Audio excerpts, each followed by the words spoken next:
Sinampahan ng PNP, CIDG ng reklamong kidnapping at serious illegal detention sa DOJ si dating Senador Antonio Trillanes IV. Kasama rin sa mga inireklamo ang paring si Father Albert Alejo, Attorney Jude Sabio at isang Sister Ling. Nag-ugat ang kaso sa sumbong ng isang Guillermina Barido mula sa Davao del Norte.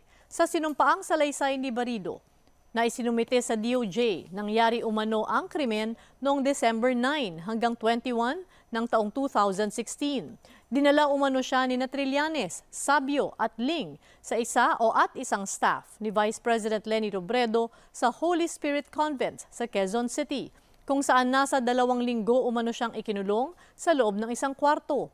Inalok umano siya ng kampo ni Trillanes ng 1 milyong piso kapalit ng pagtestigo at pagdawit kay Pangulong Rodrigo Duterte sa iligal.